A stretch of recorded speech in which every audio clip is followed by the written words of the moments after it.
عسلامة مدام صفية، عيدكم مبروك. عسامة سنمولدي. مرحبا سيدة معك.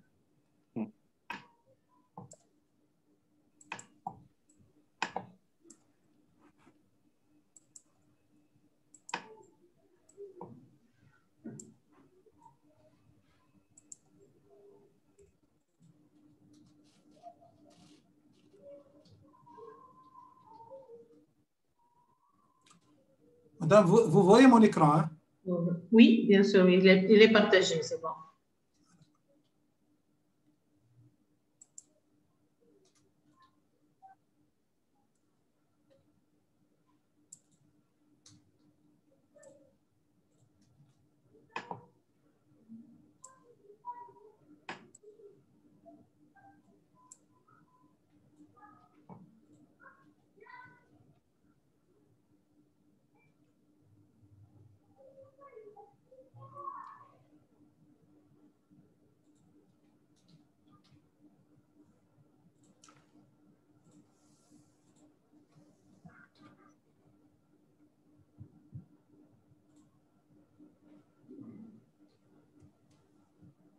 Monia, نزيدوا 5 minutes.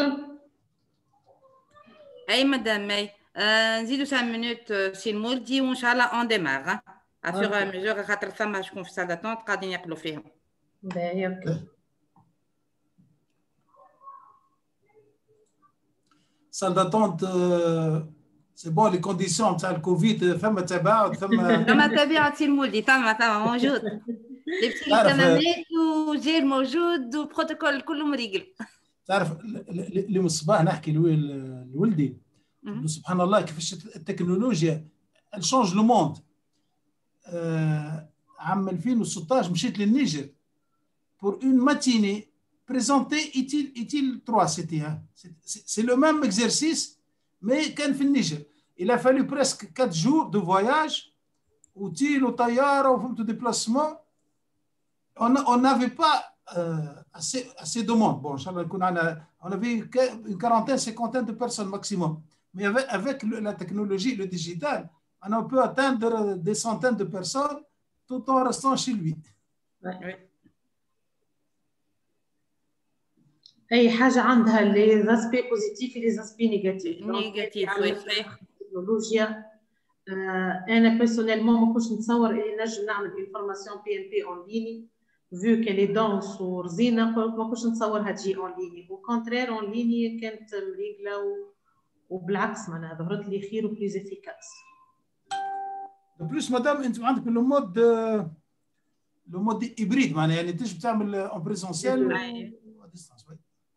Et on a fait ça tant de fois, c'est vrai, l'hybride. فما شكون يخايل présentiel, فما شكون يحب à distance. Donc on a fait ça, la même session, تكون présentiel et à distance.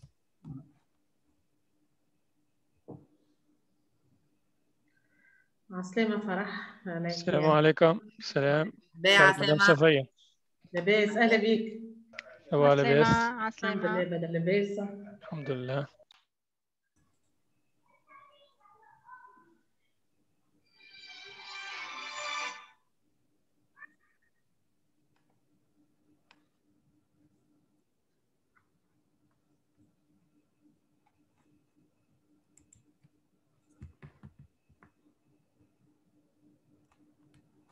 Cela fait une année, jour par jour.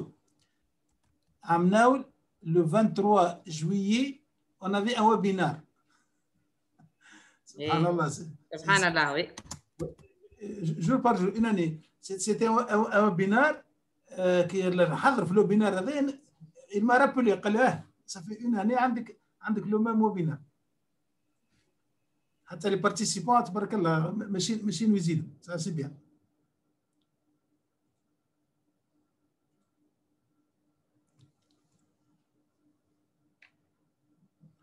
Allez, madame, on commence. كنت تحب نكملوس هكا واحدة سي.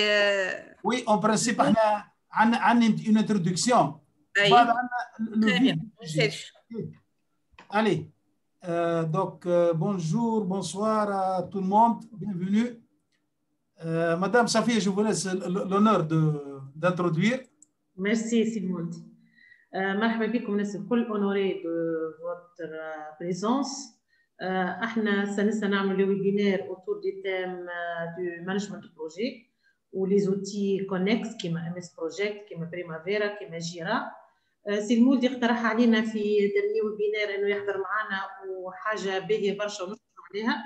دونك جو تيان ا ريميرسي سي المولدي بور سون اوفرتور وحنا ديما اوني اوفير ا توت كولابوراسيون ا تو بارتناريا وحنا راهو نكملوا بعضنا. دونك اوني كومبليمونتير خاطر لو مانجمنت بروجي لوبجيكتيف نتاعها انه اون برودوي ان ليفرابل اللي يدخل في الاكسبلواتاسيون.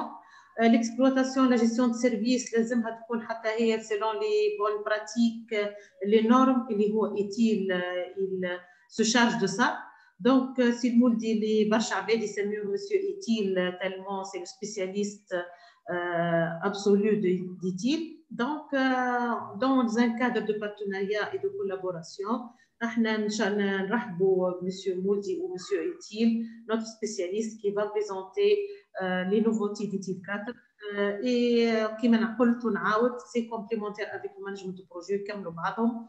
وعلاش لا الواحد يخدم surtout توا avec la vogue de DevOps توا les tendances توا DevOps اللي هي ça couvre le cycle de vie يقول لك معناها اللي هو مستانس بالديفلوبمون دو برودوي كامل الاكسبلواتاسيون تاعو ويكون dans un cycle اللي هو en amélioration continue.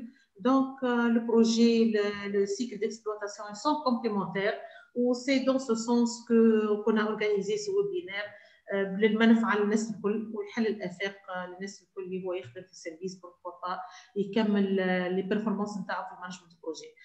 بيان سور سي مولدي احنا خدمنا مع بعضنا دوبي اون اني وحنا كنا اون كونتاكت على لو بارتناريا لا كومبليمونتاريتي وان شاء الله نكملوا دون سو سونس دون ان بارتناريا غانيون غانيون.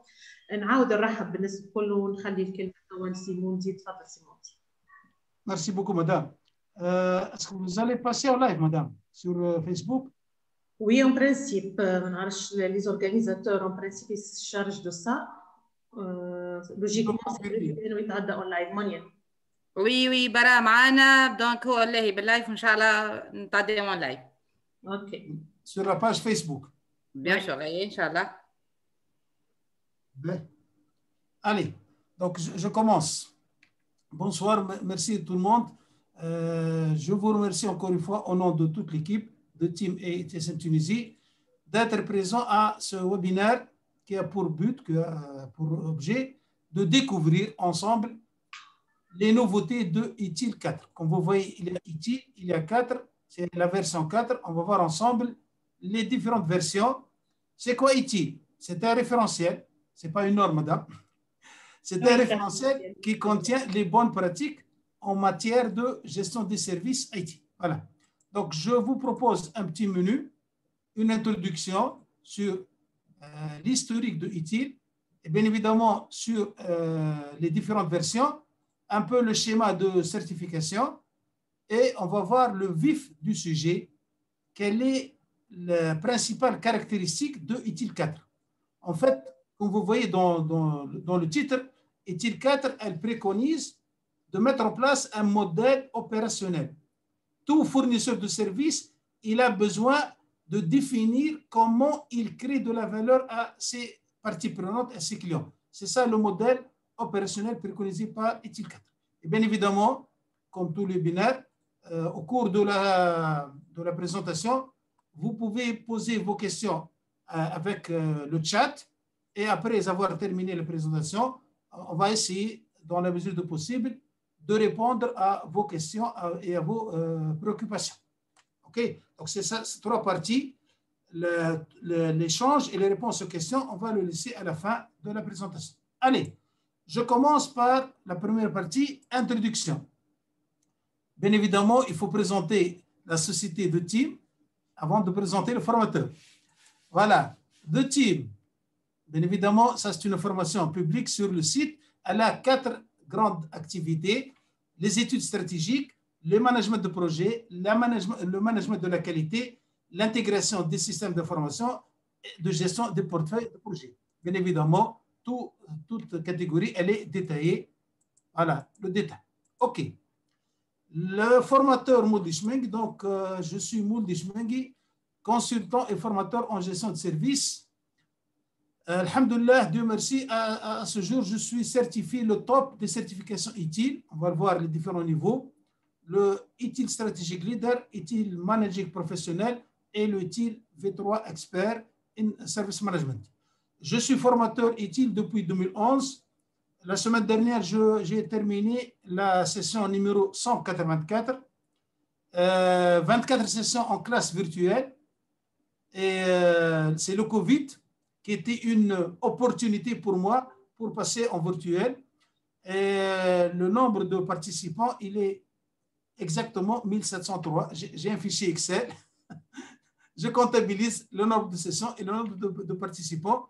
J'ai eu l'honneur d'animer des sessions en Algérie, en Mauritanie, au Niger, au Madagascar, au Burkina. Ça, c'est la session spéciale.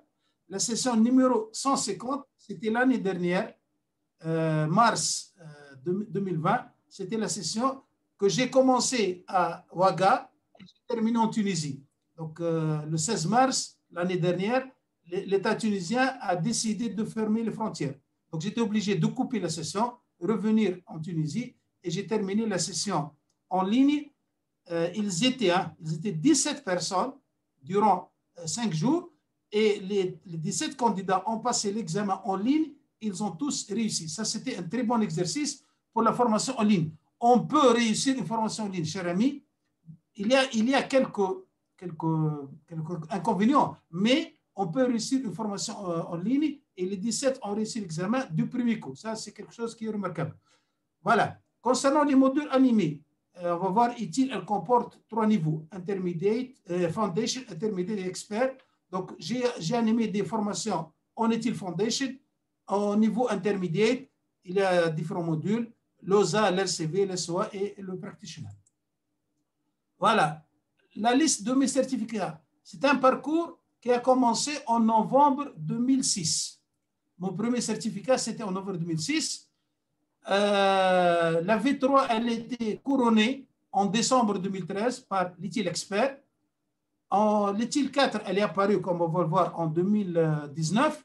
J'ai obtenu le diplôme ITIL Managing Professionnel, le certificat, en février et le mars 2021, ça fait presque 4 mois, j'ai obtenu le dernier certificat ITIL Managing Digital and IT Strategy. Voilà. Concernant les références, moi, je suis né dans le monde télécom. J'ai commencé ma vie professionnelle dans la gestion de services dans le monde télécom. J'ai passé 12 ans chez un opérateur et j'ai donné des formations pour un autre opérateur, presque 400-500 personnes. Donc, je suis né du monde télécom. J'espère que je maîtrise bien ce monde-là. J'ai d'autres expériences dans le secteur automobile, câblage automobile en Tunisie. Et par ailleurs, j'ai donné pas mal de formations pour les ministères et les entreprises publiques, que ce soit en Tunisie, en Algérie, au Niger, en Mauritanie, au Madagascar et même en Côte d'Ivoire et au Burkina. Voilà. Quelques références de projets ITIL, c'était des process. J'ai contribué à mettre en place, à concevoir ces différents process. J'ai eu une mission très importante, audit ISO 20000. Vous connaissez les normes. Les normes, c'est ISO, l'ensemble d'exigences. C'est ce qu'on appelle en anglais requirement. Vous êtes obligé de respecter les exigences. J'ai eu une mission en 2018-2019 pour le centre informatique du ministère de la Santé. Est-ce qu'on est conforme à ITIL, plutôt est-ce qu'on est conforme à ISO ou non? Du point de vue responsabilité, comme j'ai dit, j'ai connu le monde de gestion de service chez les opérateurs. J'ai assumé des responsabilités opérationnelles et des responsabilités tactiques. Voilà. ITIL, c'est quoi et quelles sont les différentes versions de ITIL? Donc, notez, chers amis, que ITIL, c'est un acronyme en anglais, Information Technology, Infrastructure Library, c'est-à-dire une bibliothèque. ITIL, depuis la V1, la version 1, c'est un ensemble de livres qui contiennent quoi? Les bonnes pratiques pour gérer l'infrastructure des technologies de l'information. Ça, c'était la V1. Ils ont conservé la même dénomination, même s'ils ont changé de scope pour ITIL. Voilà. Donc, quelles sont les différentes versions? Il en a 4. La première version, c'était 1989. C'était le premier livre qui sont apparus. Le but ou le focus essentiel, comment gérer l'infra, comment gérer un serveur, comment gérer une application, comment gérer un réseau. L'an 2000, c'était la V2 avec le concept de processus. Un process est un ensemble d'activités pour atteindre un objectif bien défini. En 2003, c'était une vraie évolution avec le concept de cycle de vie. La V3, elle comporte 3 nouveautés. Elle comporte le concept de service, on va y revenir. Elle comporte le concept de valeur, on va le voir aussi. Elle comporte le concept de cycle de vie. Et lorsqu'on dit cycle de vie, cela veut dire amélioration. L'amélioration, c'est le but principal de la phase de la version V3. En 2011, ce n'était pas une vraie version, c'était une édition. Et essentiellement, comment aligner les process utiles sur le besoin du métier, ce qu'on appelle en anglais Align IT to Business. Toujours, vous devez avoir un focus sur vos clients. En 2019, c'était la version 4, utile 4. Le V, il a disparu. Ils ont dit, ça n'a pas de sens. Utile 4 ou V4, c'est la même signification. Donc, ils ont simplifié. On parle maintenant utile 4. C'est quoi utile 4? C'est mettre en place un système, un ensemble de composants qui génèrent de la valeur sous la forme de services. C'est ça la nouveauté de utile 4. Tout fournisseur de services, il a besoin de quoi? Il a besoin d'un ensemble de composants. Il a besoin d'un ensemble d'éléments, on va les voir, on va les détailler, pour générer de la valeur à ses clients. Notez bien, chers amis, comme je l'ai dit en formation, le but, la raison d'être, l'objectif ultime de tout fournisseur de services, c'est faciliter la valeur à ses clients, permettre la co-création de la valeur aux parties prenantes, y compris le client. Voilà, on va passer notre webinaire sur le fameux système de valeur de service. Voilà. Donc ça, c'était les différentes versions. Maintenant, le schéma de certification de utile 4. C'est un schéma qui comporte 3 niveaux. Le premier niveau, c'est le niveau Foundation. C'est le premier cours de 3 jours, 4 jours, qui comporte les concepts de base. Utile, ils ont édité 6 livres. Chaque livre, il correspond à un module. Le premier livre édité en février 2019, c'est utile 4 Foundation. C'est un livre qui coûte 40 livres sterling. Voilà. Ensuite, ils ont édité successivement 4 autres modules, ce qu'on appelle le fameux Create, Deliver and Support, Drive Stakeholder Value, High Velocity IT et Direct Plan and Improve. Ce sont des modules qui se spécialisent. Regardez utile, c'est comme le médecin généraliste. Ensuite, le niveau intermédiaire, on se spécialise dans certains domaines de utile. Le top, le niveau 3, ce qu'on appelle utile managing professionnel. Donc, vous avez le foundation, vous avez les 4 modules, vous êtes un gestionnaire professionnel de service. La deuxième branche, c'est la branche stratégique. C'est-à-dire quoi? Vous êtes certifié utile foundation.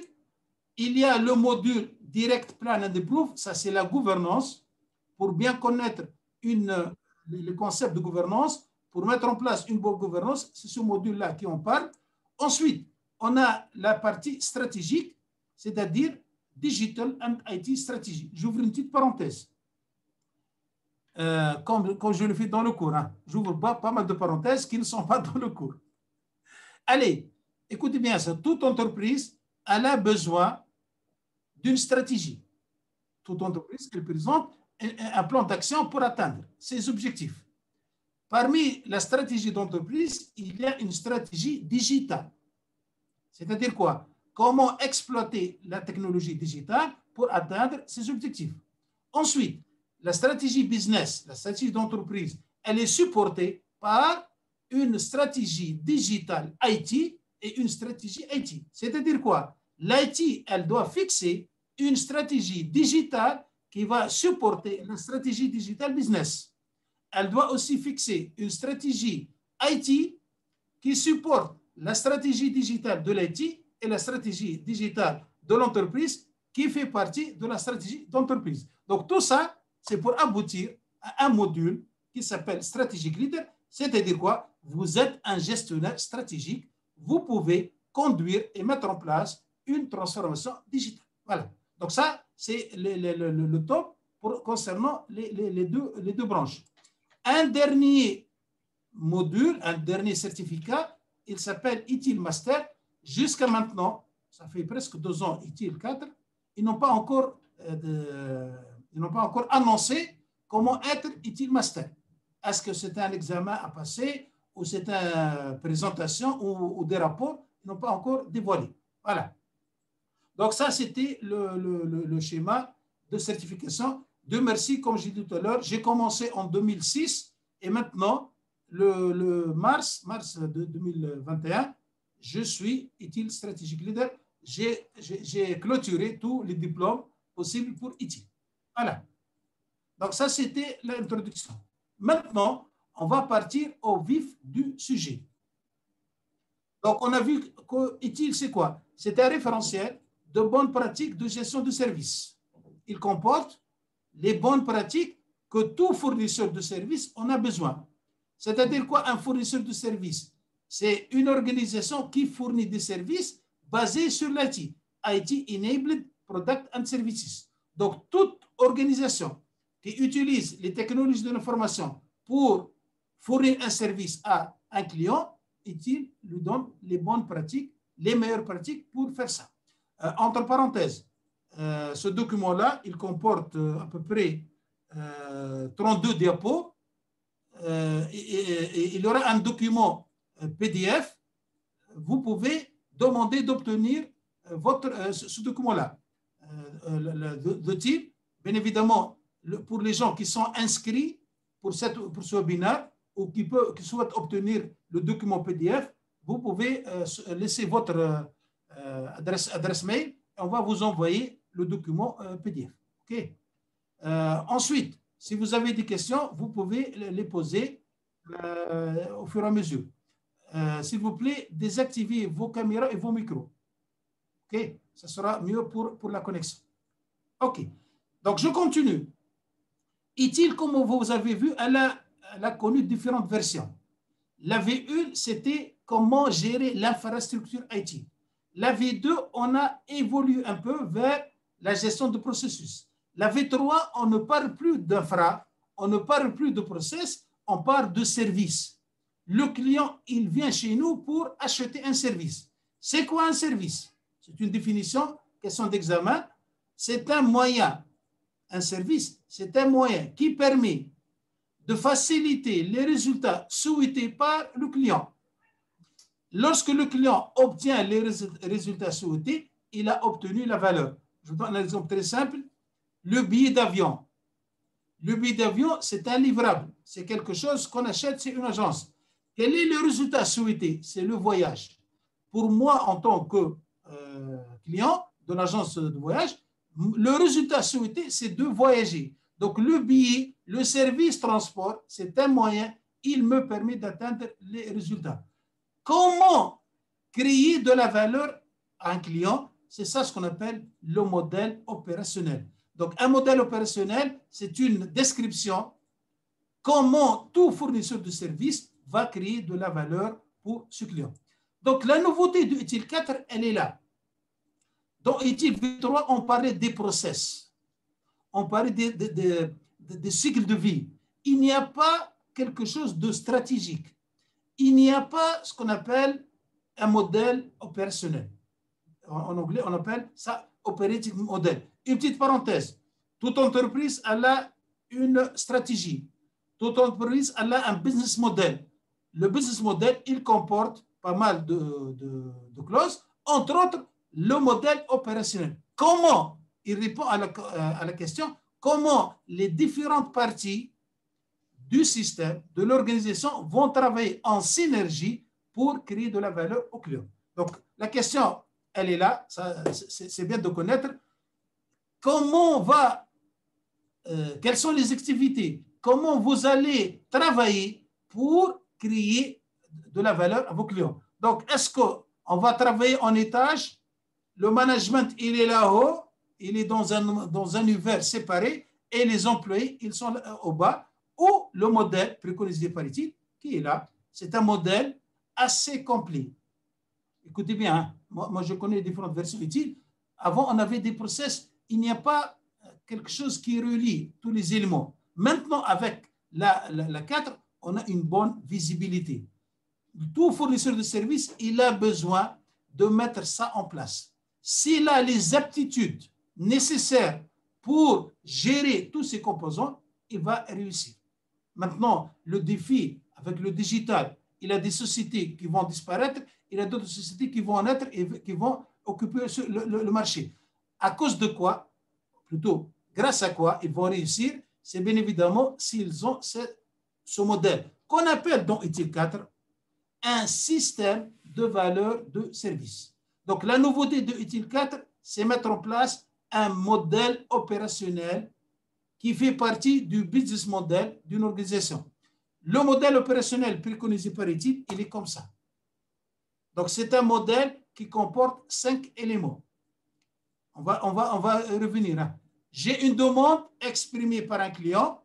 Je vais générer de la valeur au client. Sous quelle forme? Sous la forme de produits et de services. Et j'aurai besoin de 5 éléments. Ces 5 éléments, on va les détailler. Ensuite, le modèle opérationnel, la chaîne le système de services préconisé par ITIL, il comporte une engine room, une salle machine. La salle machine, c'est ce qu'on appelle dans le concept ITIL la chaîne de valeur de service. C'est un concept hérité de l'industrie. Je répète, ITIL 4, l'un des explications, industrialiser le métier de l'IT. C'est-à-dire quoi? Lorsqu'on dit industrialisation, ça va contenir pas mal de concepts. L'optimisation, l'automatisation et le respect des délais. En industrie, on insiste beaucoup sur 3 éléments. Optimiser, éviter tout gaspillage, exploiter la technologie au maximum et bien évidemment, on va respecter nos engagements. Donc, la salle machine, comment je vais créer de la valeur à travers les produits et services, c'est bien évidemment ce qu'on appelle la chaîne de valeur. Bien évidemment, on va revenir sur le détail de la chaîne. Ensuite, les 4 dimensions de la gestion de service. C'est-à-dire quoi? Tout service, tout produit, il a 4 dimensions. Il a 4 aspects. Pour réussir, il faut bien tenir compte de ces 4 dimensions. Moi, personnellement, j'utilise ce modèle comme les 4 roues d'une voiture. Vous avez une voiture, pour arriver à destination, vous avez 4 axes, 4 roues à tenir, à prendre en considération. On va les détailler. Dernière spécialité de nouveauté de ITIL 4, c'est les principes directeurs. Et je vous dis dès maintenant, ça, c'est les valeurs d'entreprise. Je vous pose la question à vous tous. Vous êtes dans une entreprise, quelles sont les valeurs? Quelle est la culture d'entreprise que vous avez?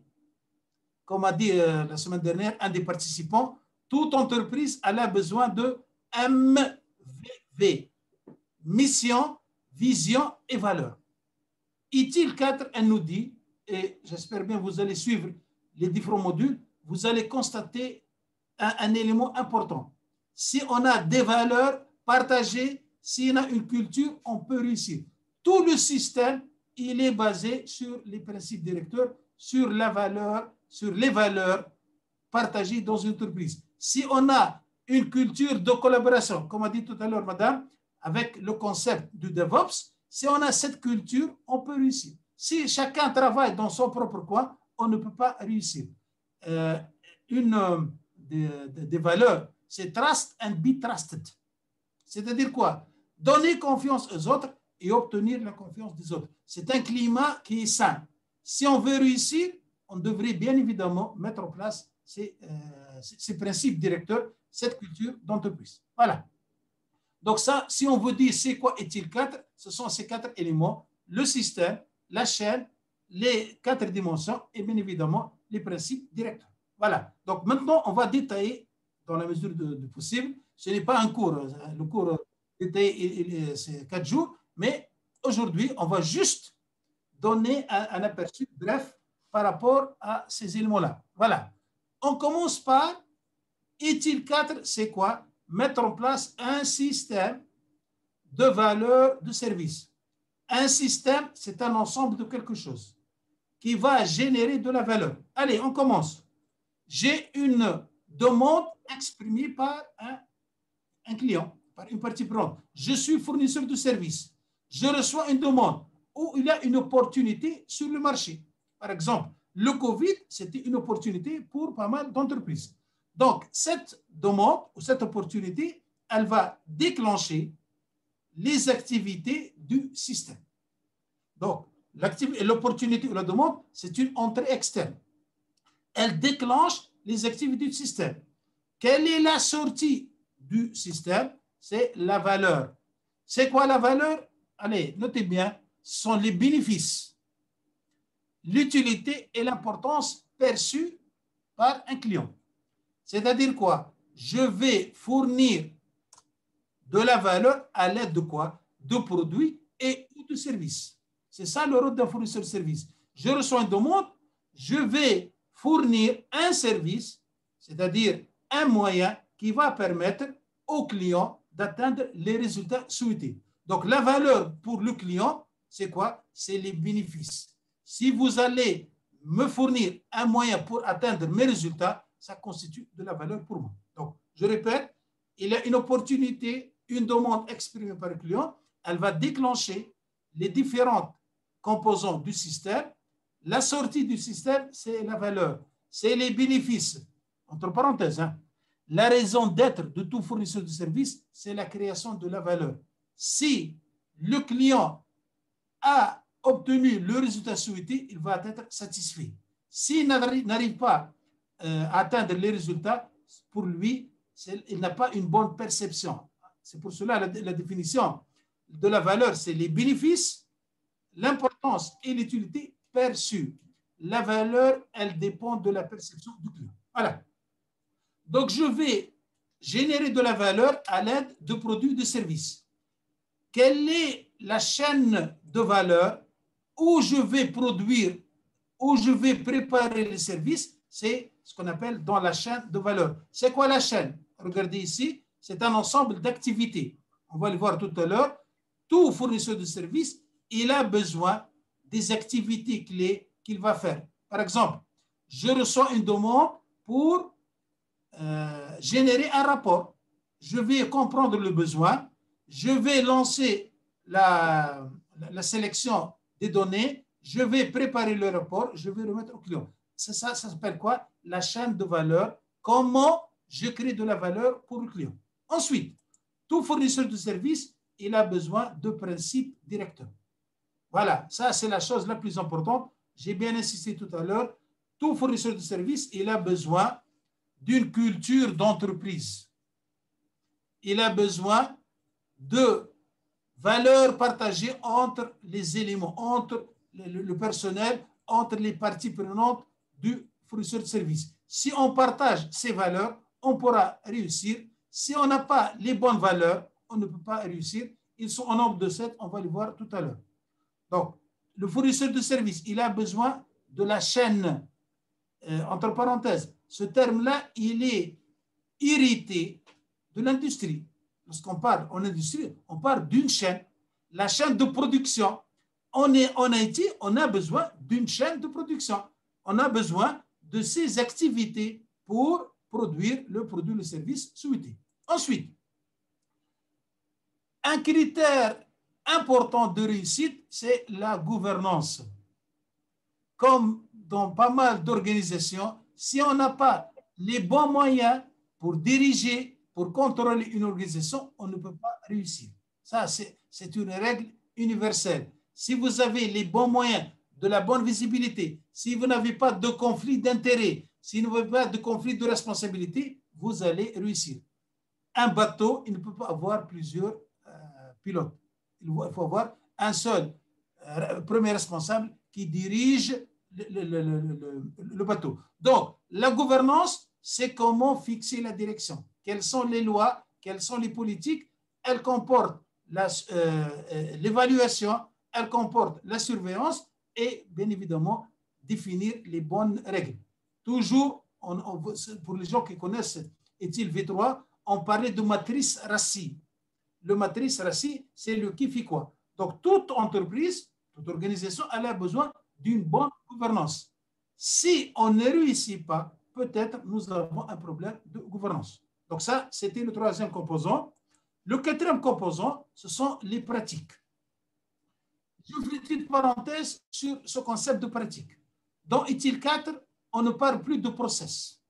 On parle de pratique. C'est entre parenthèses, c'est presque la même chose que le concept de process de éthyle V3. Mais ils ont rajouté deux choses. Premièrement, la gestion des services. C'est quoi? C'est un ensemble d'aptitudes. éthyle 4, elle préconise 34 processus.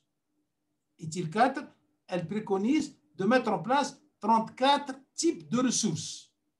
éthyle 4, elle préconise de l'architecture, gestion de la sécurité, gestion des risques, conduite du changement, gestion de projet. Elle inclut 34 types de ressources.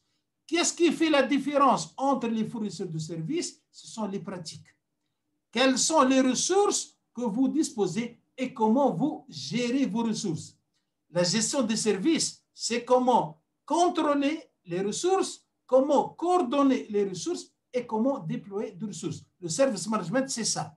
Donc, pour réussir à fournir de la valeur, on aura besoin de pratiques, entre parenthèses, on aura besoin de processus et éthyle 4, elle préconise 34 processus, 34 pratiques. C'est un ensemble de ressources pour atteindre un objectif ou réaliser un objectif. Cinquième composant indispensable, c'est l'amélioration continue. Que préconise éthyle? Ça, c'est un concept hérité de éthyle V3, hein, pour être clair. L'amélioration continue, c'est un concept qui est hérité déjà de éthyle V3.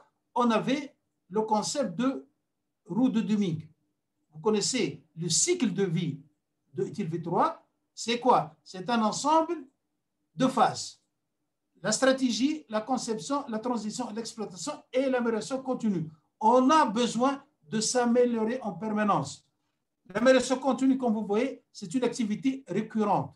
Ce n'est pas une activité occasionnelle. Ensuite, l'activité, elle est entreprise à tous les niveaux. C'est-à-dire quoi? C'est le rôle du top management, de la ligne managériale et même de monsieur tout le monde pour s'assurer que la performance, elle est au niveau des attentes des parties prenantes.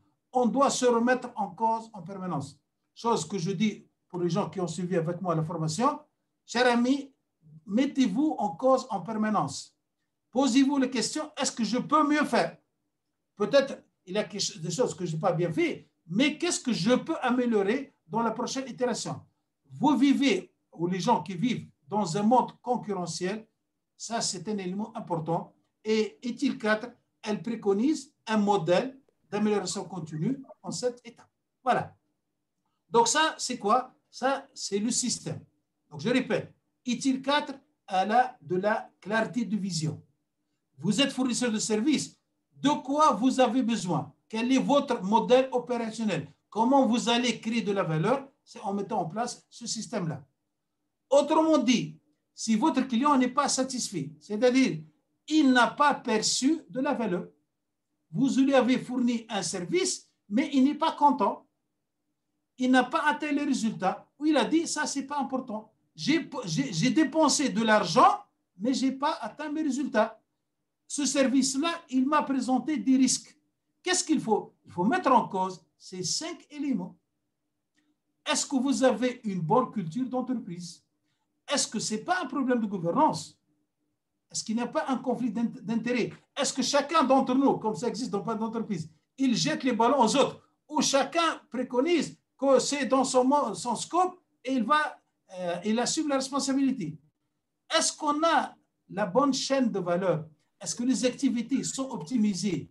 Est-ce que le coût pour produire un produit ou un service, est-ce qu'il est optimisé? C'est ça la chaîne de valeur.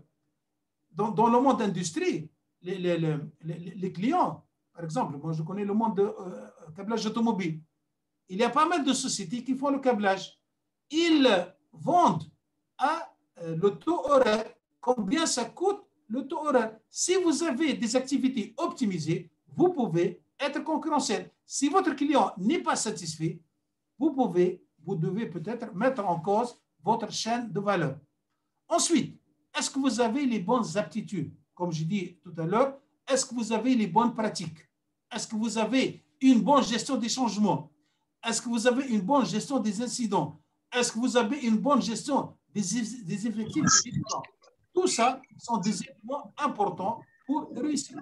Et celui qui n'avance pas, ça existe dans pas mal d'entreprises, ils ont disparu. Si l'entreprise ne pense pas à s'améliorer en permanence, elle va disparaître rapidement. Voilà. Donc ça, c'était la nouveauté de Utile 4. Si on vous pose la question, c'est mettre en place un système qui génère de la valeur sous la forme de service. Voilà. OK. S'il vous plaît, vous pouvez désactiver le micro, s'il vous plaît.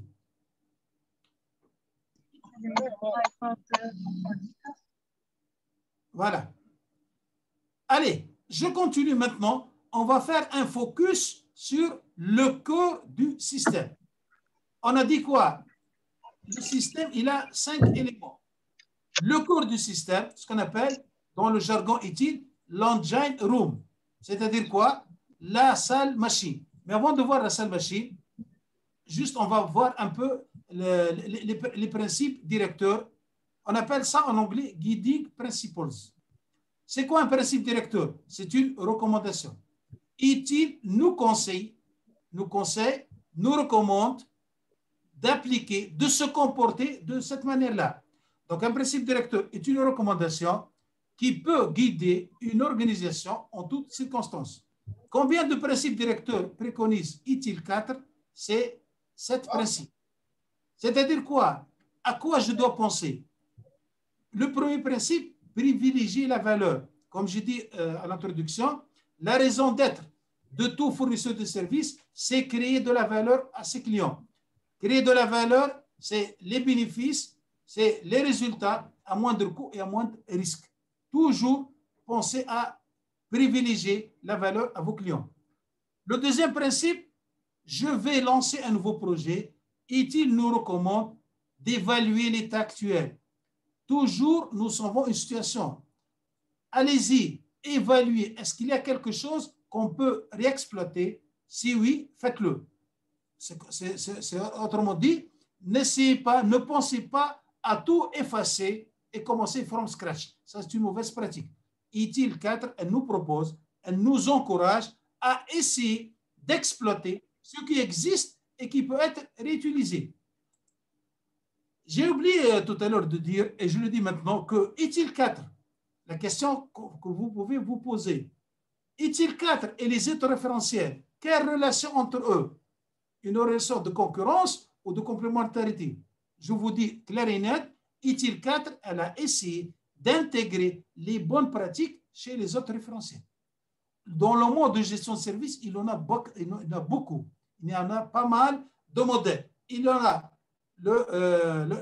l'agilité, il y en a le DevOps, il y en a le Lean Management, il y en a pas mal de référentiels. Utile 4, elle a essayé d'intégrer dans les principes directeurs les bonnes pratiques chez les autres. La concrétisation, elle est là. Avancer par itération avec des retours, ça, c'est l'agilité. Vous allez gérer un projet. Comment le gérer? De manière linéaire ou de manière agile? Utile, elle préconise, étant donné que nous vivons dans un monde, écoutez bien, chers amis, ce qu'on appelle un monde VUCA, volatile, incertain, complexe, ambigu. Comment agir dans un monde VUCA? Parmi les concepts, par une technique, c'est aller par agilité. Et vous connaissez que l'agilité, elle préconise toujours de bien impliquer le client et d'être à l'écoute de ses feedbacks.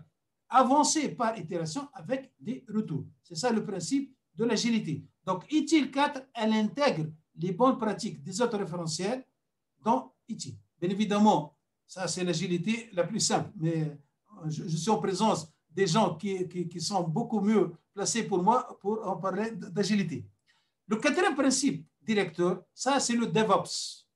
ITIL 4, elle intègre le concept de DevOps. C'est quoi le concept de DevOps? C'est-à-dire travailler en mode équipe. Écoutez bien ça, collaborer signifie on a un objectif commun. L'exemple que je donne toujours, je suis dans un match de football. Il y a deux équipes. Lorsque l'arbitre va siffler la fin du match, qui va gagner? C'est toute l'équipe. Il va gagner ou va perdre. Ce n'est pas l'attaque, ce n'est pas la défense, ce n'est pas le capitaine d'équipe, ce n'est pas le gardien, ce n'est pas l'entraîneur. C'est toute l'équipe. C'est ça ce concept-là. Collaborer, on a un objectif commun. Il n'y a pas l'équipe développement, l'équipe exploitation, l'équipe réseau, l'équipe système. On est tous dans le même bateau. Et c'est un concept qu'ils ont insisté, insisté dans les métriques. Je répète, dans ITIL 4, il y a un process qui s'appelle Measurement and Reporting. Quelles sont les mesures, quelles sont les métriques et le reporting. Il insiste beaucoup sur le concept de collaboration. Dans le module niveau 2 CDS, il n'y a pas de métrique individuelle. Il n'y a pas de métrique d'équipe. Ah bon? Oui, ils disent il y a une métrique de fournisseur de services. Est-ce que vous avez généré de la valeur au client? Si oui, vous avez réussi. Ça ne sert à rien d'avoir des meilleurs joueurs, les métriques individuelles, des meilleurs joueurs, des meilleures attaques ou des meilleures défenses si on ne veut pas gagner le match. Donc, collaborer, on a besoin d'être tous dans le même bateau et promouvoir la visibilité. C'est la transparence. Partager l'information au maximum. C'est pour cela que je dis il s'agit d'une culture. Est-ce qu'on a cette culture de partage ou on a la culture cachée? Celui qui cache le maximum d'informations, c'est lui qui va réussir. Donc, ITIL 4, elle est là. Ce sont des principes, des recommandations. Comment obtenir des meilleurs résultats? Si vous avez ce qu'on appelle cette façon de comportement, on pourra réussir. Ensuite, le cinquième principe directeur, penser et travailler de façon holistique. ITIL 4, elle brise les silos. Je répète, ITIL 4, elle a été conçue pour éviter le silo. Il faut toujours regarder en globalité. Il n'y a pas une voiture. Hein. C'est l'exemple-là. Lorsque la voiture roule à destination, il faut bien prendre en considération les 4 roues, le moteur, la carrosserie, le freinage. Il faut bien regarder en globalité. Vous allez transporter quelque chose sur la voiture, il faut bien évaluer l'impact sur tous les composants du système. Il ne faut pas regarder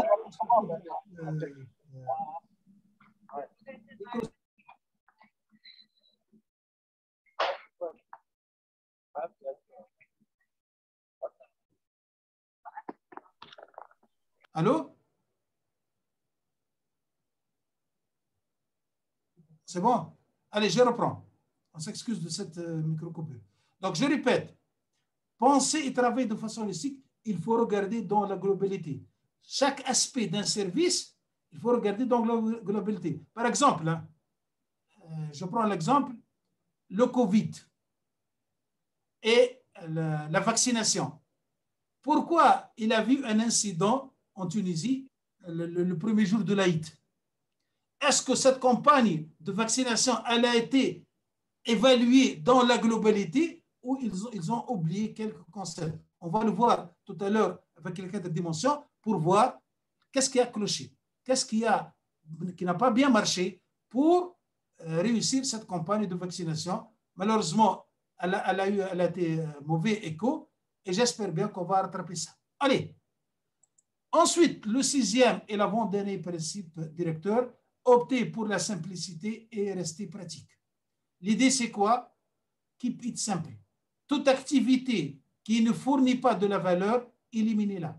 Vous avez une métrique, elle n'est pas pertinente, elle ne permet pas d'agir. Ça ne sert à rien d'avoir un rapport avec une cinquantaine de métriques qui ne fournissent pas de la valeur. Keep it simple, simplifier. Toute activité, toute mesure, toute métrique, tout rapport qui ne fournit pas de la valeur, éliminez-la. Le 7e principe directeur, ça c'est le lean management.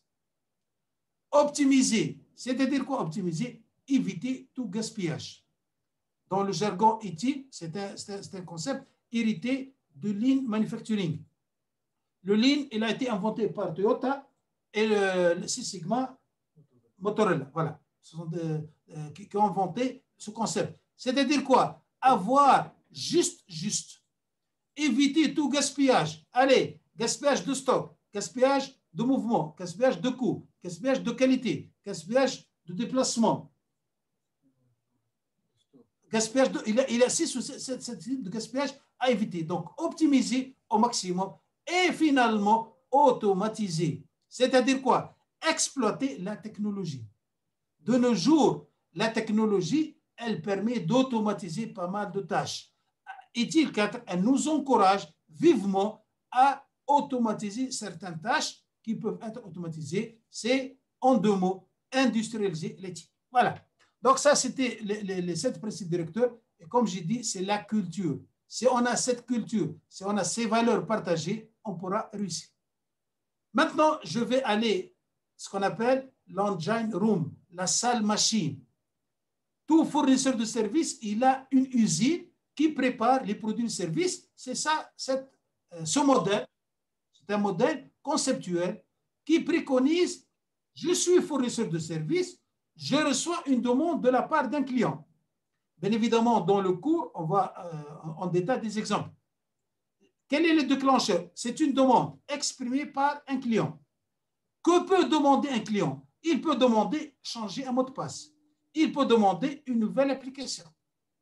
Donc, tout type de demande, que ce soit une demande simple ou une demande avec une grande étendue, elle sera traitée de la même manière. Je reçois une demande, je vais déclencher les activités de la chaîne et je vais fournir à la sortie de la chaîne un produit ou un service. Donc, je répète, regardez bien cette logique. J'ai une demande exprimée par un client, une partie prenante. Elle va déclencher les activités de la chaîne, elle va fournir la sortie, un produit, un service qui va générer de la valeur au client. Donc, la chaîne de valeur est un modèle opérationnel. Il décrit, il présente les activités clés requises pour répondre à une demande. J'ai une demande, qu'est-ce que je peux faire? Je continue avec l'exemple. Je reçois une demande d'une cartouche d'encre. Quelles sont les activités que je vais faire? Premièrement, je dois comprendre le type de la cartouche. J'ai donc au laser, le type d'imprimante. L'utilisateur, c'est qui? Il est où? Est-ce qu'on a un accord avec le client ou non? On va comprendre ça. Ensuite, on va aller peut-être chercher la cartouche. On va fournir la cartouche, on va installer, on va fournir la valeur au client. Je reçois une demande pour un nouveau service. Il s'agit de quoi? De préparer un cahier de charge. Bien évidemment, le chemin entre la demande et le produit-service, il dépend en fonction de l'ampleur. Ce qu'on appelle, on va le voir dans le cours, le value stream. Je répète, on va combiner des activités de la chaîne pour préparer un flux de valeur.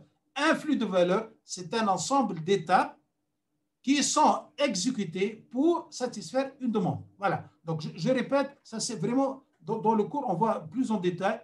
Et entre parenthèses, le cours niveau 2, ITIL CDS, Create, Deliver and Support, il parle en détail de concept de flux de valeur. Donc, je reçois une demande. Il y a 6 activités que je peux faire. 6 que je peux faire. La première, c'est impliquer. En anglais, ça s'appelle engage. Cette activité, en anglais, elle est dénommée engage. Je dois avoir une compréhension commune du besoin. Ça, c'est le point de départ. Je reçois une demande, je dois bien comprendre qu'est-ce qu'il veut. Par exemple, quelqu'un, il me dit, j'ai un incident. Je dois connaître l'incident sur quel service? Le CRM, le Data Warehouse, le ERP. Je dois comprendre, ce monsieur-là, il est où? Je dois comprendre, est-ce qu'on a un engagement avec ce client ou non? Je dois comprendre pas mal de choses. Si je fais une bonne qualification de l'incident, je pourrais être efficace. Mais si, allez, je reçois une demande et je me lance, je vais me perdre.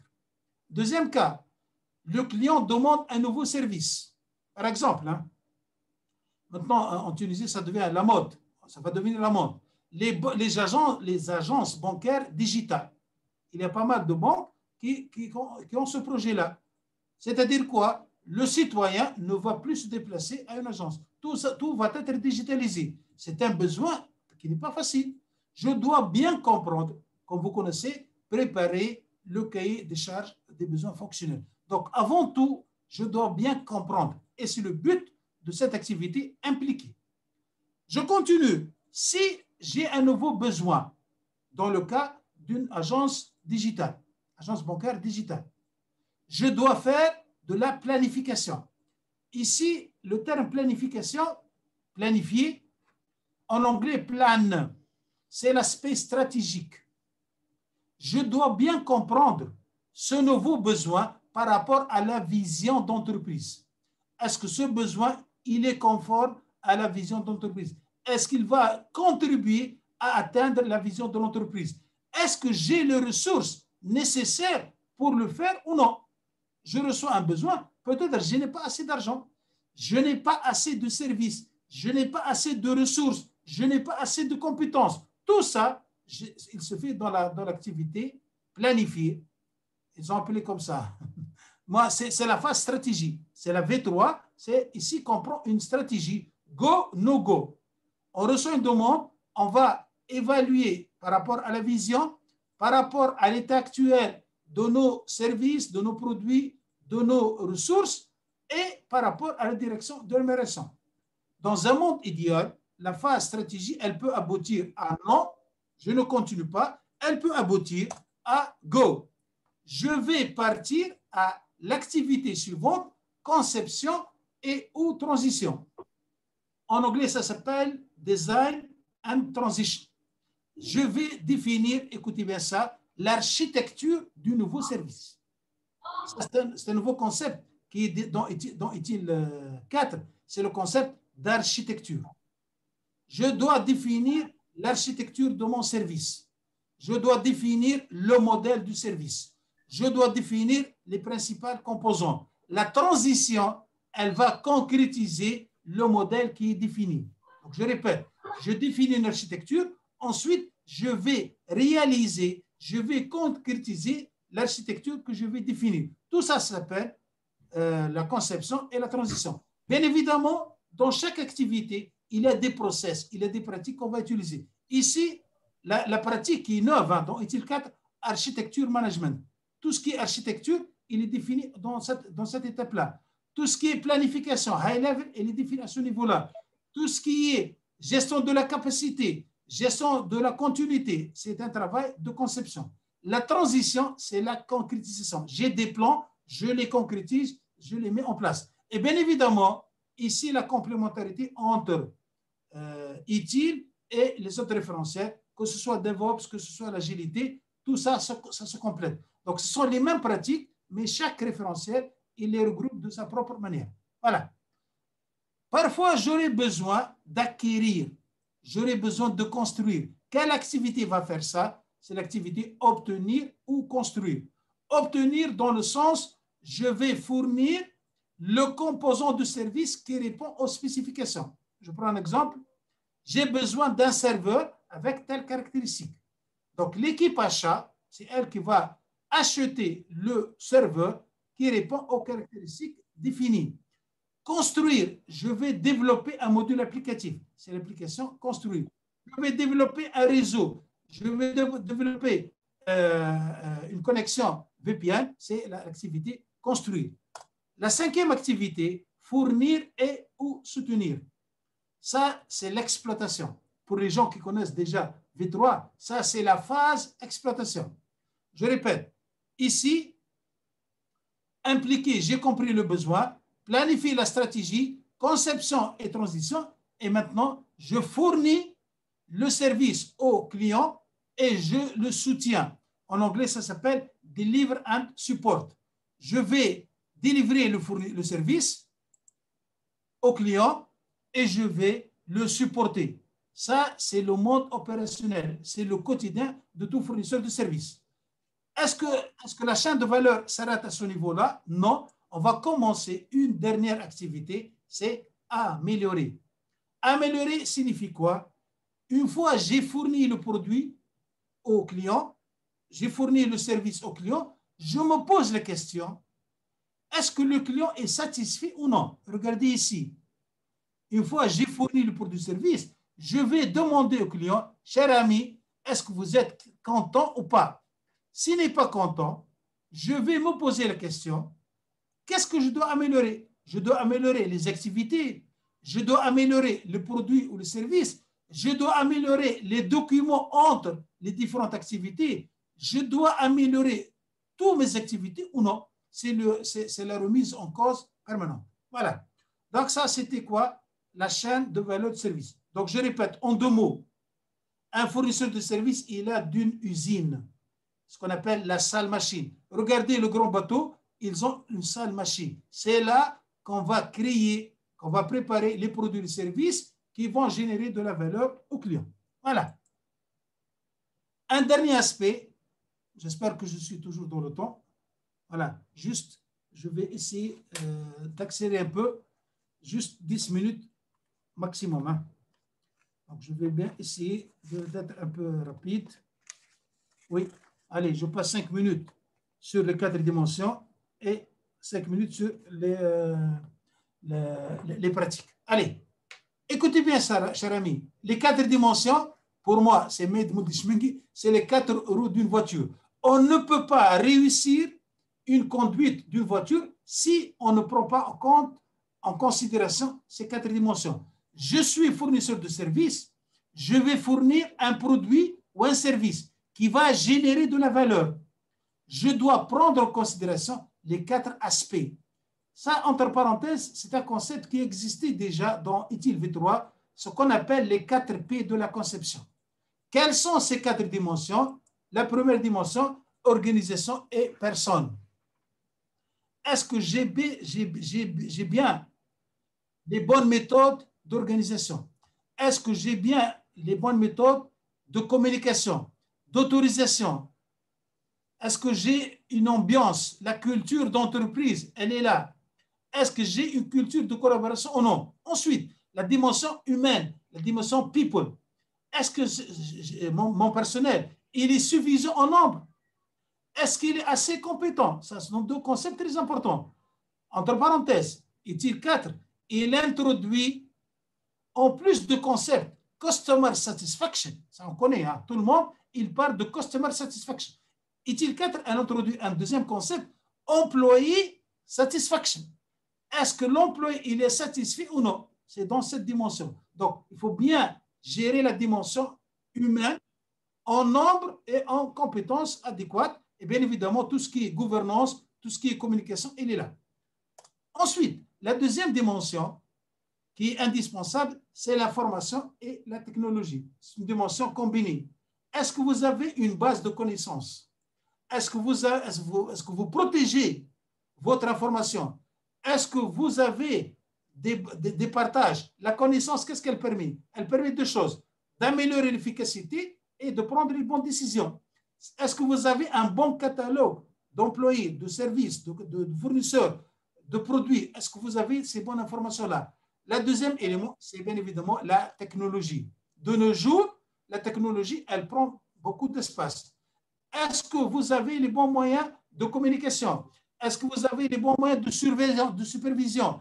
Est-ce que vous avez les bons outils pour garantir la sécurité de votre information? Tout ça, c'est la dimension technologie. Troisième dimension, c'est les partenaires et les fournisseurs. Par définition, tout fournisseur, il aura besoin de fournisseurs externes. Donc, on doit essayer, ce que préconise-t-il, d'établir des liens étroits pour s'assurer que le fournisseur, il nous supporte. On a besoin d'un support de notre fournisseur, que ce soit en pièces de rechange, que ce soit en ressources humaines, que ce soit en conseil. Toujours, il faut établir des liens et arriver à un niveau avancé de partenariat. Le terme partenariat, pas mal de gens ne l'utilisent pas correctement. Le partenariat, c'est le win-win. Le fournisseur et les clients, ils sont dans le même sac. Ils vont soit les 2 gagner ou les 2 perdre. Donc, ici, dans la mesure possible de ITIL, préconise d'établir des contrats de partenariat avec vos fournisseurs. La quatrième dimension, et qui est aussi importante, les flux de valeur et les processus. Est-ce qu'on a les bons flux de valeur? Est-ce qu'on a les bons processus ou non? Tout ça, c'est pour insister sur le concept de la complémentarité. Juste, je vais revenir vers l'exemple du Covid. C'est simple. Le ministère de la Santé, il a décidé de lancer une campagne de vaccination les 2 journées de l'Aïd. Cette campagne, elle n'a pas réussi. Elle n'a pas fourni la valeur. C'est quoi la valeur? Les résultats vaccinés, je ne sais pas, 29 fois 2, 60 000 citoyens. C'était ça le résultat recherché. Elle n'a pas réussi. Pourquoi? Il faut soupçonner ces 4 dimensions. Est-ce que ça a été bien organisé ou non? Et bien évidemment, vous êtes tous au courant qu'il y a des conflits entre j'ai été informé en retard, qui a pris la décision, c'est cette dimension-là. Il n'y a pas une bonne gouvernance de cette compagnie-là. L'information, est-ce qu'on a les gens, est-ce qu'il y a des gens qui ne sont pas inscrits du tout, ils ne sont pas allés attendre 2 heures au soleil pour pouvoir s'inscrire. Est-ce qu'on a la technologie? Par exemple, moi j'étais le jeudi dernier pour se faire vacciner. Il avait des micro-coupures de connexion. La technologie, elle n'a pas supporté. Est-ce qu'on a les partenaires fournisseurs pour le transport des vaccins? Est-ce que pour fournir la vaccination à destination? Tout ça, ce sont des éléments indispensables. Les process, comment s'inscrire, comment prioriser. Maintenant, en Tunisie, il y a toute comment dirais-je, une discussion sur comment prioriser. Est-ce qu'on priorise par âge, par région? Tout ça, ce sont les flux de valeur et les process. Donc, je répète, ITIL 4, elle préconise tout simplement, si le client n'est pas satisfait, essayez d'analyser par rapport à ces 4 niveaux. Je répète, si le client n'est pas satisfait, vous n'avez pas le bon produit, ça pourrait être la dimension organisation personne, la dimension information technologie, vous n'avez pas les bons fournisseurs, les bons partenaires, vos flux de valeur, vos process ne sont pas au niveau des attentes de vos clients. Voilà. Allez, je termine par les pratiques. Juste 5 minutes et je vous laisse la main pour poser les questions. Donc, quels sont le concept de pratique dans ITIL 4? Il est comme suit. J'ai des ressources que je vais utiliser pour exécuter une tâche ou réaliser un objectif. C'est ça le concept. Par exemple, j'ai un centre de service. C'est une pratique. J'ai une pratique qui s'appelle gestion des incidents. Tout simplement, une équipe projet, j'ai un projet à dérouler. Je vais combiner des ressources humaines, je vais utiliser des flux de valeur, je vais utiliser de la technologie. Tout ça, je les combine et ça s'appelle dans ITIL 4 une pratique. C'est l'évolution du process de ITIL V3. Voilà.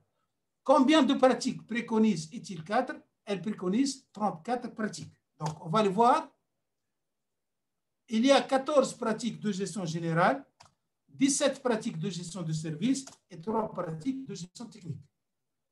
Bien évidemment, je n'ai pas assez le temps pour détailler tout ça, mais je retenais ce concept-là. La gestion des services est un ensemble d'aptitudes. En anglais, capabilities. C'est ça, les 34 aptitudes préconisées par ITIL pour réussir la gestion des services. Si votre client n'est pas satisfait, vous allez soupçonner le système, vous allez soupçonner les principes directeurs, la culture, vous allez soupçonner la gouvernance, vous allez soupçonner la chaîne et vous allez soupçonner les 34 pratiques. Est-ce que vous avez les bonnes aptitudes? C'est ça ce que préconise ITIL 4. Et comme j'ai dit, historiquement, dans ITIL V2, c'était 12 process. ITIL V3, version 2007, c'était 22 ou 23 process. ITIL V3 édition 2011, ils étaient 26. Maintenant, ils ont préconisé 34 pratiques de gestion de service. Bien évidemment, il y a des pratiques qui sont héritées de la version V3, mais il y a des pratiques qui sont new. Allez, je cite gestion de l'architecture. Architecture management, ça c'est une pratique toute neuve. Gestion du changement organisationnel, ça c'est à cheval. Gestion des risques, risk management. Dans ETIL V3, il n'y avait pas de pratique de gestion des risques. La gestion des projets, ça c'est une pratique qui n'était pas. Bien évidemment, dans ETIL, ils sont honnêtes. Hein. Ils disent, nous on préconise, mais il y a d'autres référentiels, le PMP et l'agilité. La dernière pratique qui est toute neuve, c'est la gestion des effectifs et des talents. Ça, c'est un défi pour tout fournisseur de services, dimensionner votre ressource humaine. Il répond à la question, combien j'ai besoin de ressources? Est-ce que je dois avoir des centaines d'ingénieurs ou ça suffit d'avoir 5? Deuxième réponse, deuxième question, quel est le niveau de qualification, le skills que je dois fournir pour mon effectif? Cette pratique, elle nous aide, bien évidemment, ce sont des bonnes pratiques. Ils nous aident, ils nous démontrent comment obtenir le meilleur équilibre de point de vue nombre et de point de vue qualification. Aussi, à ce niveau-là, ils répondent à la question de sous-traiter ou développer en interne. Bien évidemment, les compétences, j'ai besoin de compétences. Est-ce que je vais les recruter ou je vais les sous-traiter ailleurs? Voilà, donc ça, c'est les pratiques. Concernant les pratiques de gestion de service, c'est presque, elles sont héritées de la V3. À l'exception de cette pratique, Business Analysis. Ça, c'est le nom en anglais. Hein. Et même à la traduction française, ils ont conservé le même nom. Ne dites pas ça, c'est en anglais. Non, en français, la pratique, elle s'appelle Business Analysis. C'est quoi? C'est un rôle très important. Lorsque je reçois un besoin d'un client, j'ai besoin de quelqu'un qui va comprendre le besoin exact du client. Il va transformer les besoins du client en des exigences. C'est quelqu'un qui a double casquette. Il comprend le métier, il va proposer des solutions informatiques pour répondre aux besoins exacts. C'est-à-dire quoi? Il va bien assurer l'activité impliquée. Si je comprends exactement le besoin du client, je vais garantir que je vais fournir une solution qui répond aux attentes de ce client-là. Voilà. J'aurais bien souhaité aller plus en détail. Donc, ça, ce qui est en vert, hein, ce sont les pratiques qu'on voit dans le cours Foundation. Dans le cours Foundation, on voit 15 pratiques qui sont avec les étoiles. Voilà. Allez, je termine et je vous laisse le temps pour poser vos questions. Voilà, bien évidemment, j'espère, madame, que je vais respecter le temps. Une petite annonce. Oui. Si vous voulez vous former, on a une session planifiée le 16 août. Allez. Allô, bonsoir. Ces clarifications très enrichissantes. بالنسبه للجماعه اللي يعرفوا المانجمنت بروجي سي سور راهم لقاو برشا حاجات يعرفوهم، ثم برشا حاجات اون كومان. لي برينسيپ هما بيتهم الفاليو ستريم مابينغ، لي مودال دو لين، البزنس اناليزيس، هذه الكل. دونك كما قلت انا من البدايه راه ce sont deux mondes complémentaires, ماهمش différents mais plutôt complémentaires. Je vous remercie beaucoup سي مولدي، وكان عندكم des questions n'hésitez pas à les poser. تفضلوا يا جماعه.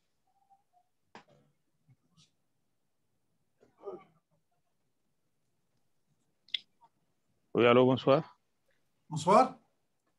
Vous allez bien? Merci, bienvenue. D'accord, merci. Donc, moi, c'est Abbas Boukari.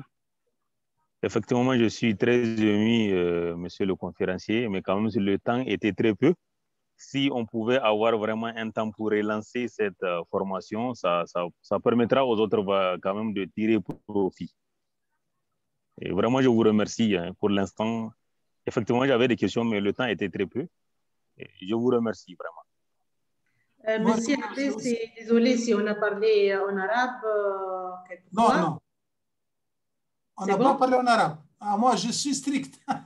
Ok, Non, je savais pas. non, non, madame, il n'y a pas de problème. Il n'y a pas de problème. On s'assume, il n'y a pas de problème. Monsieur Et que ça Abbas, soit en arabe, en anglais, il n'y a pas de problème. Monsieur Ok. Abbas, Oui, je vous écoute. juste Oui, une ah, petite oui, question. oui. Vous êtes de quel Oui. pays? Et moi, je suis au Niger. Asma, subhanallah. J'allais te poser cette question-là parce que moi, je connais le Niger depuis 2015. Hein. J'ai été à Niamey 3 Oui, fois. 3 fois, effectivement. 15 et 2 fois 2016. Et cette 2016. ambiance, ce fond d'écran qui est derrière vous, je le connais bien à Niamey. D'accord, ok. Il n'y a pas de problème. Merci quand même.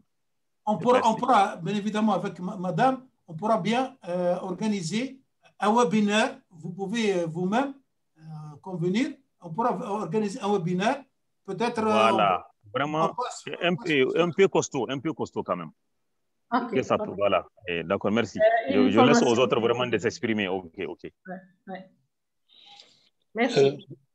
Merci. J'ai une question, c'est le mot dit. Bonsoir tout le monde, c'est le mot dit.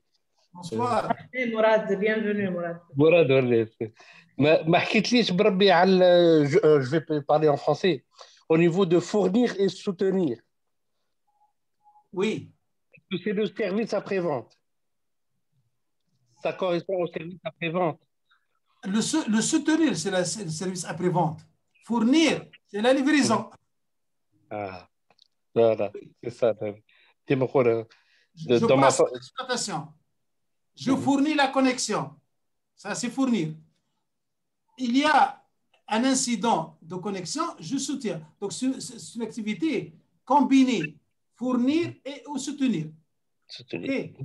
D'où le centre de service. Spécification convenue. D'où la création des centres de service. Voilà. Le centre de service, il a pour objectif, écoutez bien, 2 principales activités, impliquer et fournir et soutenir. C'est 2 activités. Il intervient à ce 2 niveaux-là. Bravo, c'est le mot dit. Merci beaucoup. Merci, cher ami Mourad. Comment dirais-je, la semaine dernière, il nous a donné une bonne présentation sur l'outil Dira, attention. Merci beaucoup. Merci. Merci, Mourad. Merci à tous. Merci, cher ami. Bonsoir. Bonsoir. Bonsoir, Monsieur Moudi. J'ai une question, s'il vous plaît, donc, qui n'est pas forcément en rapport avec le contenu de la formation, mais ça tourne autour c'est-à-dire de ce contexte ITIL 4. Je me demande, est-ce qu'il y a des sociétés en informatique, c'est-à-dire, il est appliqué directement dans leur système? Est-ce qu'ils travaillent dans un contexte ITIL, comme le Scrum? C'est-à-dire, je veux comprendre un peu le contexte ITIL dans un cadre voilà, professionnel, exactement. Chez les opérateurs télécoms. Oui. Comme... Écoute bien, on applique les bonnes pratiques ITIL là où il y a la concurrence. D'accord. Quel secteur d'activité en Tunisie il y a de la concurrence? C'est uniquement chez les opérateurs. Oui. D'accord. Merci. Écoute bien, moi je suis fournisseur de services. Je veux fournir un service au niveau des attentes de mes clients. J'aurai besoin de maintenir mes clients. Je veux que le client reste avec moi. Ouais. Obligatoirement, ça n'existe que là de la concurrence. Sinon, dans le public, dans pas mal d'entreprises, vous n'avez pas un autre choix. Vous avez l'administration, elle est là. Vous êtes obligé d'aller chez eux. Ou vous pouvez changer chez les opérateurs. Ça, c'est le monde qui sont en plein. Hein. Ils appliquent toutes les pratiques. Ils n'ont pas un seul référentiel. Ils appliquent le Scrum, le DevOps, le COBIT, la gestion des risques. Ils ont un peu de tout. Oui. Merci pour l'éclaircissement. Juste une remarque pour ITIL. ITIL, c'est une bibliothèque. Et quand on a une bibliothèque, on ne peut pas prendre tous les livres. Hein. On va prendre 2, 3, 4, 5 livres. Mais on ne va pas prendre tout ITIL et l'appliquer dans une société. On va prendre 3 ou 4 livres et on va les appliquer. C'est le mot qui va confirmer ça peut-être. Écoute, lorsqu'on dit une bibliothèque, ITIL 4, elle comporte 6 livres. OK? Ça dépend de notre besoin. Je vais expliquer ça. Je vais revenir, voilà, le schéma de certification qui présente les différents niveaux. Voilà, je reviens.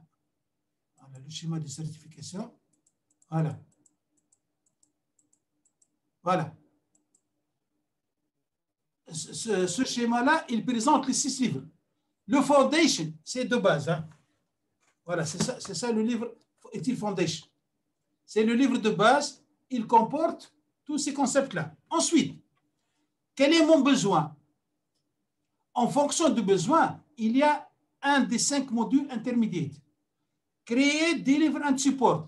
J'ai besoin, écoutez bien ça, de définir le flux de valeur pour créer un nouveau service.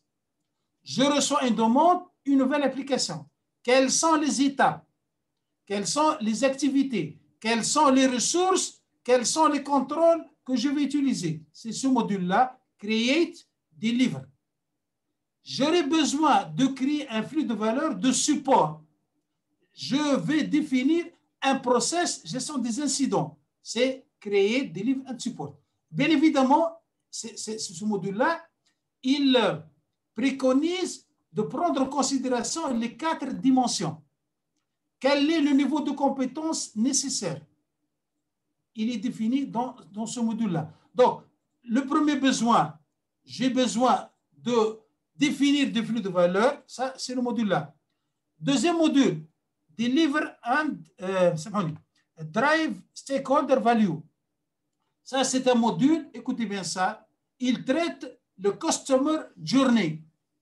Un client et un fournisseur, c'est un voyage.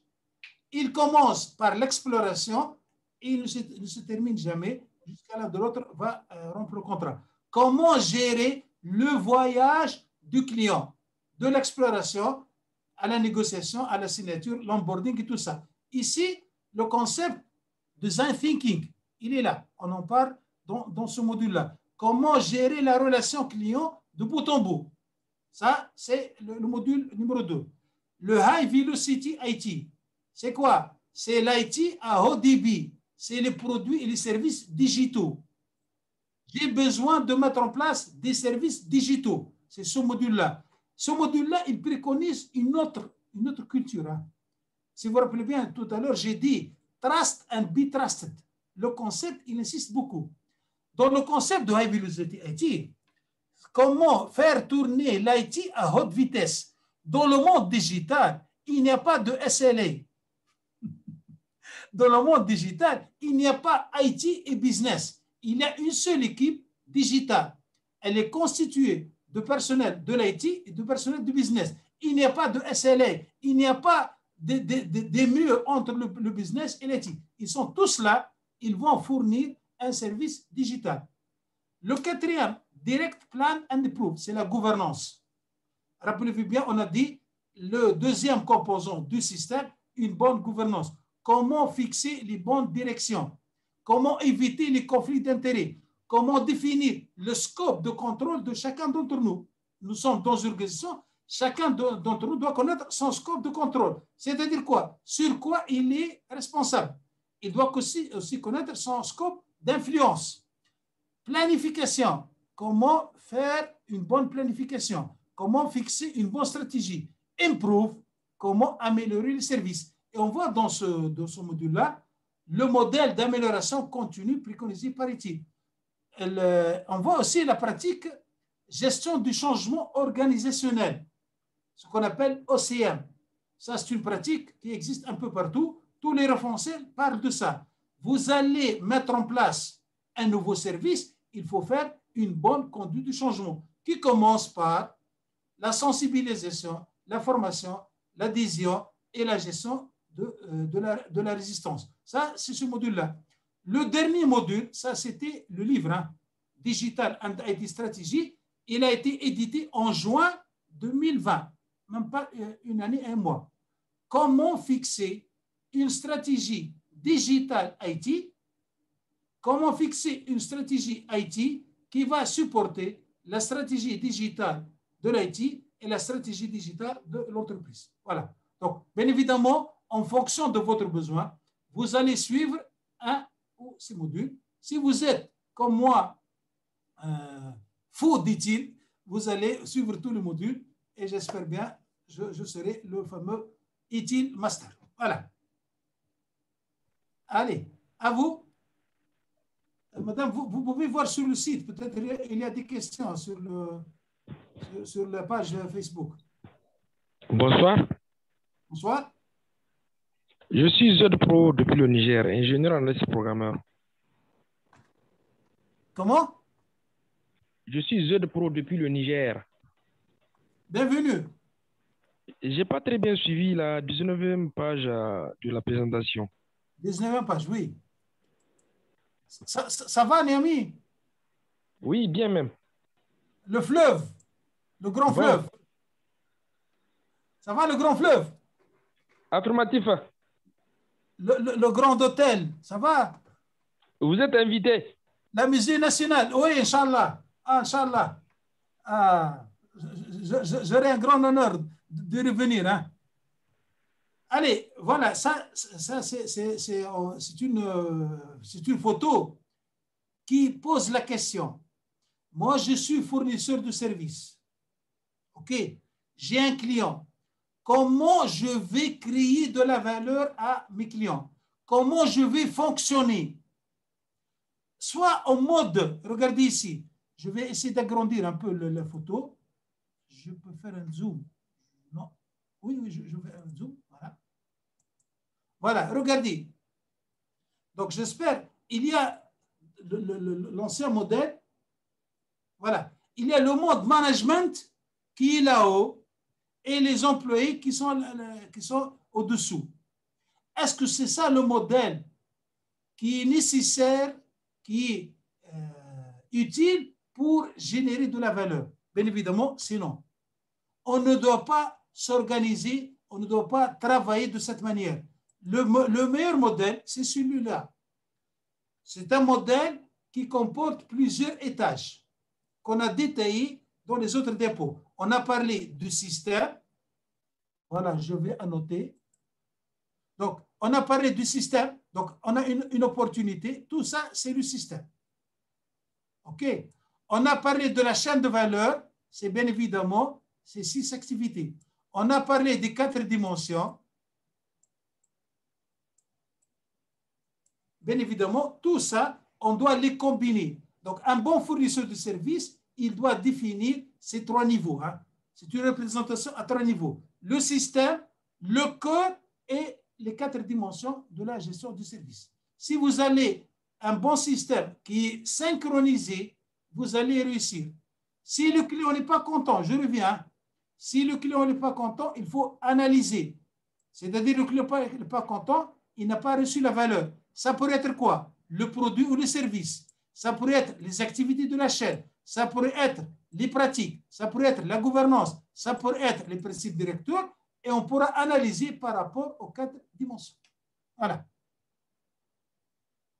Bien évidemment, pour comprendre tout ça, hein, moi, je passe 1 journée et demie dans la formation. 1 journée et demie pour présenter ces 3 concepts. Le système, la chaîne et les 4 dimensions.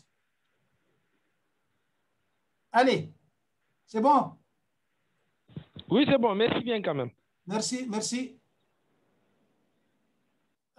Vous pouvez laisser votre adresse mail. On va vous communiquer le document qui contient la présentation. Voilà. Allez, madame.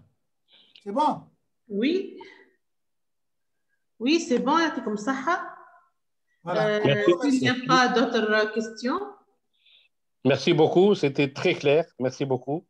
Merci. Merci, madame. Merci à tout le monde. Merci. Merci à vous tous pour votre présence et le fait d'avoir consacré ce temps précieux d'été et de vacances pour les enfants pour suivre ce webinaire qui est très enrichissant. Vous êtes les bienvenus pour toute demande ou complément d'information. Vous avez tous nos adresses, les numéros de téléphone, les adresses mail, le site web. Vous êtes les bienvenus. Monsieur Mouldi, une question, madame, s'il vous plaît. Oui. Dans le chat sur Facebook, dans le chat, quels sont les outils hein, qui permettent de mettre en place ITIL. Voilà, quels sont les outils qui aident à utiliser ITIL? Oui, ça c'est une bonne question. L'idée c'est quoi? ITIL est un ensemble de pratiques, un ensemble de processus. Comment je vais appliquer? Comment je vais gérer? Bien évidemment, on définit les process et on va automatiser le traitement des process. Pour gérer un incident, je ne vais pas m'amuser à utiliser des fichiers Excel. Pour gérer un changement, il y a différents moyens, des outils. Moi, maintenant, je porte la casquette de ITIL. Je n'ai pas le droit de dire quel est le meilleur outil. Mais je dis, sur le marché, il y a pas mal d'outils qui font l'automatisation. En allant du open source jusqu'au outil dans le cloud avec licence. Donc, ça existe. En plus, Simoud dit qu'il y a des benchmarking qui comparent ces outils et voilà, qui permettent de fournir la panoplie d'outils, les avantages et les inconvénients. Voilà. Ça existe des benchmarking sur les outils. Et je crois qu'il y a des outils par module, par bibliothèque, par partie de la bibliothèque. Il y a des modules intégrés, donc vous avez le choix de choisir l'outil le plus adapté à votre travail, à votre environnement. Voilà. Ce que je dis, il y a des outils open source. Ouais. Qui sont abondants. Il y a un outil open source qui est très connu. Hein. Moi, je le connais en Tunisie, en Niger, au Madagascar, en Mauritanie. Ils utilisent toujours tous ce même outil. Il fait l'affaire. Mais si vous avez des besoins un peu évolués, peut-être vous allez choisir les outils payants. Et comme a dit madame, le licensing, il est en fonction du nombre de licences et du nombre de modules. Et du besoin. Voilà. Et bien évidemment, le besoin recherché. C'était un honneur pour moi. Je vous remercie. Merci beaucoup. Madame, tu confirmes que la vidéo, elle sera disponible sur le site? Absolument, sur le site et sur notre chaîne YouTube. Voilà. Merci beaucoup.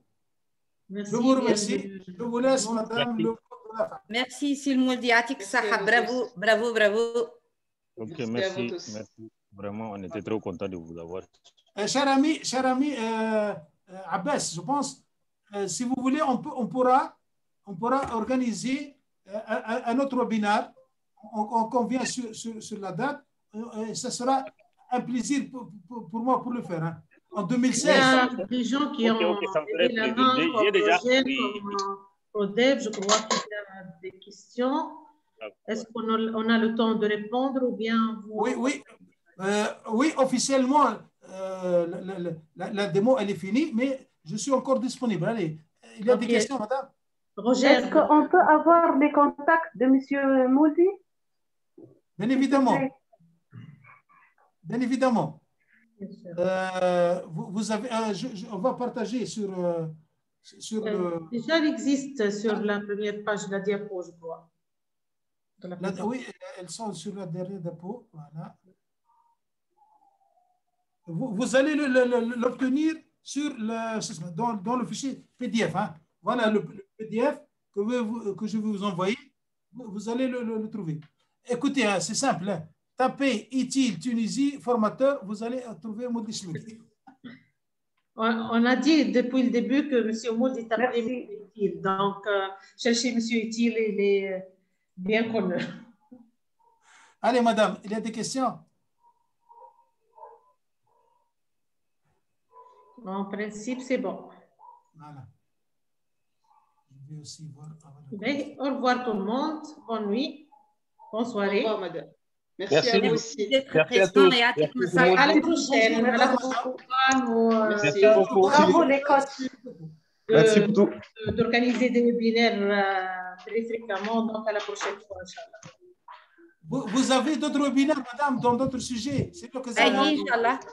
Oui, on va annoncer les webinaires à venir. Donc, cette habitude, on veut la garder et la maintenir.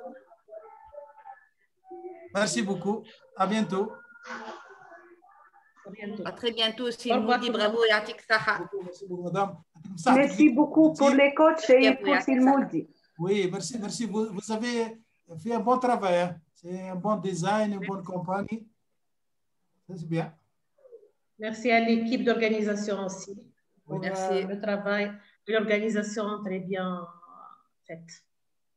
Merci, Madame Bravo l'équipe. Bravo l'équipe. Oui. Merci. Merci, merci. À la prochaine fois.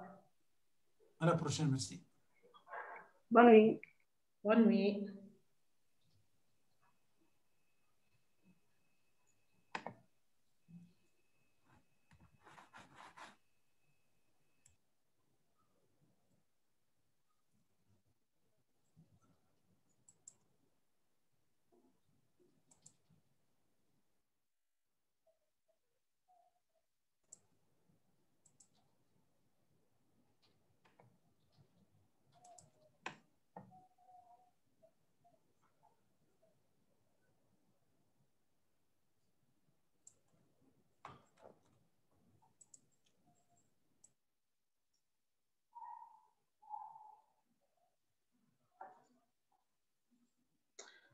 على خير سي مولدي.